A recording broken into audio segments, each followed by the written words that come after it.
Continue. B. Items upon which the bracha is to be made. Number 1, in the right hand. The items upon which one is about to make bracha should be grasped in the right hand. Commentary. After making bracha, one is not required to continue grasping the food in the right hand. Of course, I mean, that's how you start. The left-handed person should grasp it in his left hand. Okay.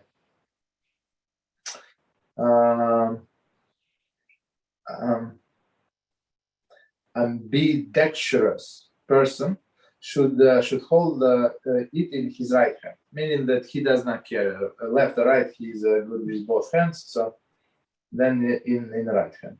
If one wearing a glove, it is preferable to remove before making a bracha. So I mean, if it's not too cold, or I don't know, for whatever reason. So in some cases, we would require him to wear gloves, right? When he cannot wash hands and stuff like that, for bread, for example. But in all other cases, remove the glove and hold whatever he was is about to make bracha on is his right hand. Continue. Number 2, an item was not in his hand when he made a bracha.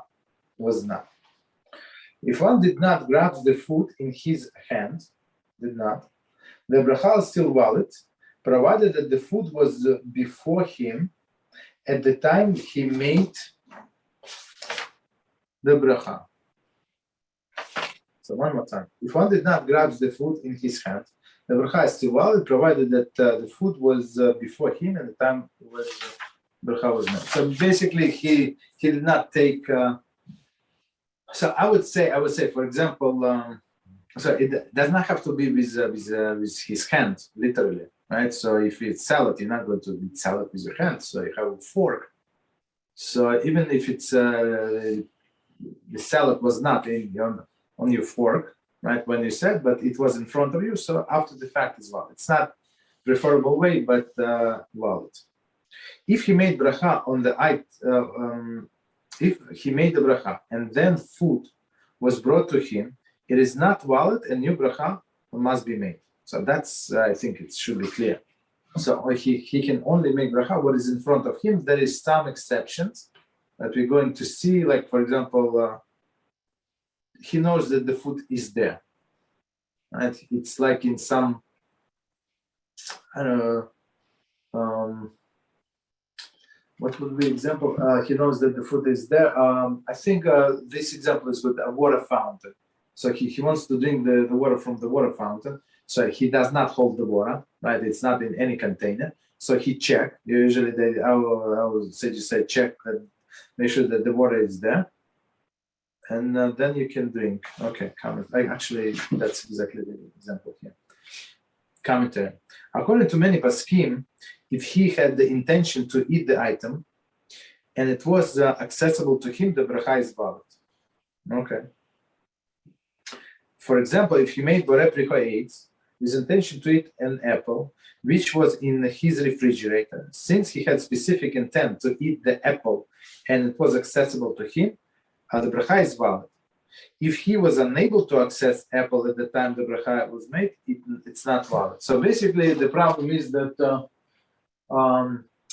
it takes it was some time from after he made the bracha until he started eating. That's also a problem. I think we're going to get to it. Okay, so next one, number 3, water fountain. One may drink water directly from the water fountain, even though the water which will be ultimately he will ultimately drink is not in front of him.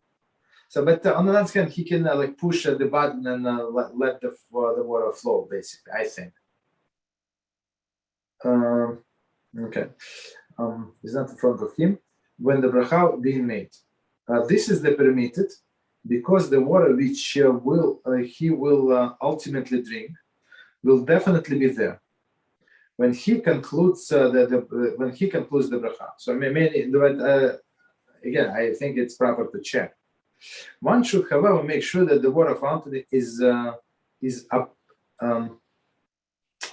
operable before starting the bracha. Meaning maybe it's the rusty water, maybe I don't know. What else? So he has to check. If there is a cup handy, he should preferably put some water in the cup, hold it in his right hand, then make bracha. That's the preferred way, right? If he has a cup, just pour it from this water fountain into the cup and drink from there.